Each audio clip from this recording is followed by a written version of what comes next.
Hello friends, कैसे हो आप सब। उम्मीद करती हूँ कि आप सब लोग बहुत अच्छे होंगे। अन्नपूर्णा दिव्य चैनल में एक बार फिर से मैं दिव्या आप लोग का बहुत बहुत स्वागत करती हूँ। दोस्तों, आज के वीडियो में हम लोग एक कहानी को सुनेंगे। उम्मीद है कि ये कहानी आप लोगों को जरूर पसंद आएगी। कहानी थोड़ी सी भी पसंद आए तो वीडियो को लाइक शेयर कीजिएगा। चैनल पे पहली बार विजिट कर रहे हैं तो अन्नपूर्णा दिव्य चैनल को सब्सक्राइब कीजिएगा और इस कहानी को ज्यादा से ज्यादा शेयर कीजिएगा। तो चलिए फिर शुरू करते हैं। आज समीर और स्नेहा की नई फैक्ट्री का उद्घाटन था। देखते ही देखते एक साल में इतनी मेहनत करके दोनों पति पत्नी ने अपनी फैक्ट्री भी खड़ी कर ली। सभी रिश्तेदार आए थे और समीर की खूब तारीफ किए जा रहे थे। भाई और भाभी प्रदीप और माया भी समीर के आगे पीछे ही घूम रहे थे। समीर की माँ ममता जी अपने तारीफ सबके सामने किए जा रहे थे और बार बार उसकी बलैया लिए जा रहे थे और सब लोग समीर को बधाइयां दिए जा रहे थे। ये अलग बात थी कि इस प्रगति में बहू का भी पूरा योगदान था, लेकिन बहू को भला कौन पूछता है। इतने में पंडित जी ने समीर को आवाज देकर कहा, अरे यजमान, पूजा का समय हो गया, आकर पूजा पूर्ण करवाइए। वैसे भी पूजा मुहूर्त पर ही हो जाए तो अच्छा होता है। उसकी बात सुनकर समीर ने कहा, बस पंडित जी 5 मिनट और, स्नेहा भी आती ही होगी। समीर की बात सुनकर ममता जी ने कहा, अरे बेटा, अगर स्नेहा को आने में देर है तो तेरे भैया भाभी पूजा में बैठ जाएंगे, पर पूजा तो मुहूर्त में ही होनी चाहिए। पता नहीं स्नेहा कहाँ रह गई, कोई काम समय पर नहीं करती। ममता जी की बात सुनकर समीर मुस्कुराकर बोला, कोई बात नहीं माँ, कितनी ही देर क्यों ना, पूजा में तो स्नेहा मेरे साथ बैठेगी। उसकी बात सुनकर ममता जी ने कुछ नहीं कहा और मुंह बनाकर रिश्तेदारों में जाकर बैठ गई और समीर यथावत स्नेहा का इंतजार करने लगा। इंतजार करते करते उसे वो दिन याद आ गया जब स्नेहा उसकी पत्नी बनकर उसकी जिंदगी में आई थी। समीर ज्यादा पढ़ा लिखा नहीं था क्योंकि शुरू से ही पढ़ाई में कमजोर रहा, इसलिए स्कूल के बाद तो उसने पढ़ाई छोड़ ही दी और छोटी मोटी नौकरी करने लगा। जबकि समीर का भाई प्रदीप अच्छा खासा पढ़ा लिखा था और अच्छी नौकरी करता था। इसी कारण से समीर ममता जी का भी रुझान अपने बेटे प्रदीप की तरफ ही था। जाहिर सी बात है, जिसके पति का घर में बोलबाला होता उसकी पत्नी का ही सम्मान सबसे ज्यादा होता। यही हाल घर की बहुओं का था। माया घर में रानी की तरह रहती थी, जबकि स्नेहा घर में सबके लिए एक नौकरानी भर थी। स्नेहा दिन भर काम करती थी, पर फिर भी उसके हिस्से से ताने आते थे। समीर जो भी कमाता था वो सब ममता जी के हाथ में लाकर रख देता था। स्नेहा को अगर कुछ चाहिए होता तो ममता जी से मांगना पड़ता, पर ममता जी से पहले तो माया ताने सुनाने लग जाती। यहाँ तक कि स्नेहा के खाने पीने में भी रोक टोक थी। माया और ममता जी स्नेहा की थाली पर नजर जरूर रखती थी कि वो अपनी थाली में क्या क्या लेकर बैठी है और फिर उसे खाते देखकर जरूर बोलती थी, हाँ हाँ, मुफ्त का माल है, उड़ा। बेचारा जेठ तो कोल्हू का बैल बना बैठा है, इन्हें क्या फर्क पड़ता है। स्नेहा का हाथ खाते खाते रुक जाता। ऐसा नहीं था कि समीर को दिख नहीं रहा था। 1-2 बार ममता जी को उसने समझाने की कोशिश भी की थी, पर ममता जी उसे ही चुप करा दिया। पर उस दिन बात कुछ भी नहीं थी। एक आम के अचार की इतनी औकात नहीं होती जितना उस दिन स्नेहा को दिखाई गई थी। दरअसल उस दिन रविवार का दिन था। घर में सभी सदस्य मौजूद थे। इस कारण ममता जी ने स्नेहा को मटर पनीर, दाल मखनी, फ्राइड राइस, गुलाब जामुन और पूरी बनाने को कहा था। माया तो वैसे भी कोई काम नहीं करती थी। स्नेहा ने अकेले ही रसोई में सारा खाना तैयार किया। खाना तैयार करके वो गर्मा गर्म पूरी तल रही थी और साथ ही साथ सबको खाना परोसती जा रही थी। सब लोगों ने खाना खाया, लेकिन किसी ने ध्यान नहीं दिया कि स्नेहा के लिए सब्जी बची ही नहीं। स्नेहा खाना खाने बैठी ही थी।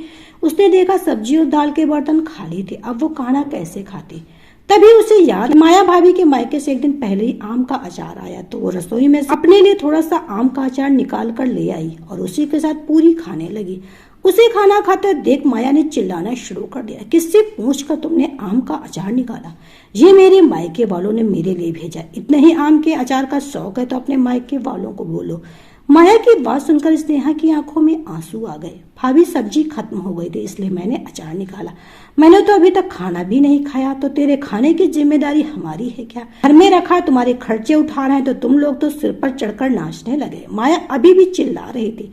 उसकी आवाज सुनकर घर में से बाकी सदस्य भी निकलकर बाहर आ गए। ममता जी ने भी माया का पक्ष लेते हुए कहा, छोटी बहू, शर्म नहीं आती तुझे?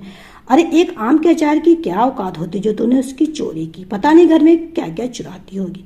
बस माँ जी, बहुत बोल दिया आपने, स्नेहा ने लगभग चिल्लाते हुए कहा। स्नेहा की चिल्लाने की आवाज से कुछ पल के लिए माहौल बिल्कुल शांत हो गया। फिर माया गरजते हुए बोली, तेरी इतनी हिम्मत कि तू हम पर चिल्ला रही, हमारा खाती और हमें ही सुना रही। कहते हुए माया थप्पड़ मारने के लिए स्नेहा की तरफ बढ़ी तो उसने हाथ पकड़कर मोड़ दिया।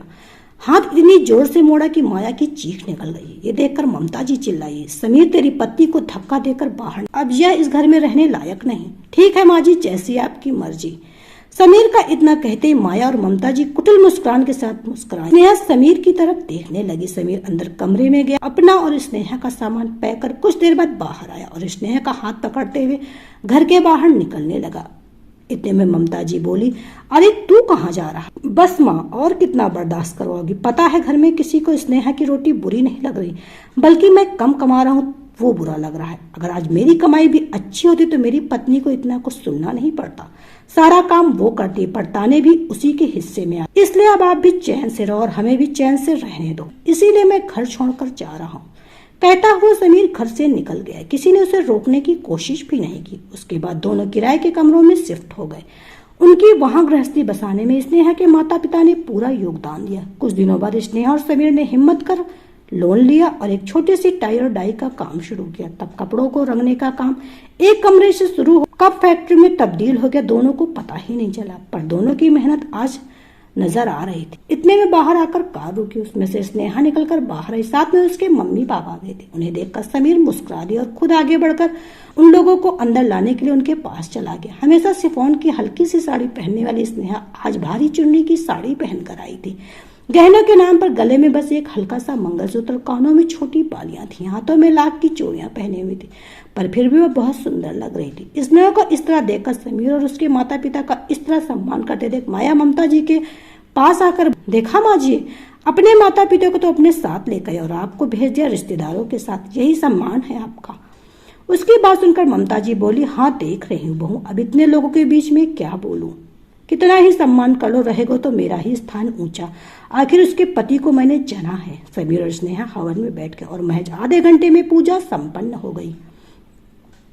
हवन पूजन के बाद भोजन की व्यवस्था वहीं की गई थी। सभी रिश्तेदार ने भोजन का भी लुत्फ उठाया। खुद समीर और स्नेहा ने उसके माता पिता को बिठाकर अपने हाथों से खाना परोसा। उन्हें खिला पिलाकर उन्हें अपने दोस्त के साथ उसकी कार से घर पर रवाना कर दिया। पर जाने से पहले स्नेहा की माँ के लिए एक सुंदर सी साड़ी और उसके पिता के लिए एक शॉल जरूर गिफ्ट की। यह सब देखकर ममता जी और ज्यादा जल भून गई। कई रिश्तेदार तो वहां से चलते बने। अब फैक्ट्री में रह गए समीर, स्नेहा, ममता जी, माया और प्रदीप। माया ने मौका देखकर ताना मारा, लो भाई देवरानी तो मरी महारानी। अपने माता पिता को ही पूछ रही थी, सास को तो पूछना ही भूल गई। सच कहा किसी ने, खुद के माता पिता के लिए जी दुखता है, सास ससुर को तो कौन पूछे। इतने में ममता जी, बेटी के घर से कौन माता पिता गिफ्ट लेकर जाता है? इतना भी नहीं पता तेरे माता पिता को? मेरे बेटे का फालतू का खर्चा करवा दिया। अपने माता पिता को देने के लिए तो तेरे पास सब कुछ है। यहाँ तेरी सास जेठानी खड़ी, उन्हें तो अभी तक तूने कुछ भी नहीं दिया। ये सुनकर स्नेहा मुस्कुराई और एक बैग लेकर उसमें से एक साड़ी निकालकर ममता जी को दी और एक साड़ी निकालकर माया को पकड़ाते हुए बोली, रे रहा आप लोगों का गिफ्ट। साड़ी को उलट पलट कर देखने के बाद माया बोली, बस एक साड़ी? अपनी माँ के बराबर ही हमको दे रही हो? अरे हम तेरे ससुराल वाले, हमारे लिए तो इससे ज्यादा बनता है। जी बिल्कुल, आपके लिए तो ज्यादा बनता है, मैं तो भूल ही गई थी, रुकिए जरा, कहकर स्नेहा अंदर गई और ऑफिस में से एक बड़ा सा बॉक्स निकाल कर ले आई। या लीजिए, ये आपके लिए जेठानी जी, ये आप रखिए। स्नेहा ने माया को वह बॉक्स पकड़ाया। ये काफी वजनदार था। उससे रहा नहीं गया तो उसने उसी समय उस बॉक्स को खोला। उसमें एक मर्तबान रखा। उसे निकाल कर देखा तो उसमें आम का अचार रखा था। माया और ममता जी हैरानी से स्नेहा और समीर की तरफ देख रहे थे। तब समीर ने कहा, माँ हैरानी से क्या देख रही हो? यह तो वही आम का अचार है ना जिसने हमें हमारी औकात बताई थी। यह आपके लिए हमसे ज्यादा कीमती, इसलिए इससे महंगी चीज तो और कोई हो ही नहीं सकती। आखिर इसी के लिए तो आपने स्नेहा को चोर साबित किया था, तो आपको यही लौटा रहे हैं। कहते हुए समीर ने हाथ जोड़ लिए। ममता जी कुछ कह ना पाई और माया और प्रदीप के साथ अपना सा मुंह लेकर वहां से रवाना हो गई। तो दोस्तों, ये कहानी आपको कैसी लगी कमेंट सेक्शन में जरूर बताइएगा। उम्मीद है कि जरूर पसंद आई। कहानी थोड़ी सी भी पसंद आए तो वीडियो को लाइक शेयर कीजिएगा। चैनल पे पहली बार विजिट कर रहे हैं तो अन्नपूर्णा दिव्य चैनल को सब्सक्राइब कीजिएगा और इस कहानी को ज्यादा से ज्यादा शेयर कीजिएगा। तो चलिए फिर मिलते हैं नई कहानी के साथ नए वीडियो में। तब तक के लिए bye bye. Subscribe now and press the bell icon. Never miss an update.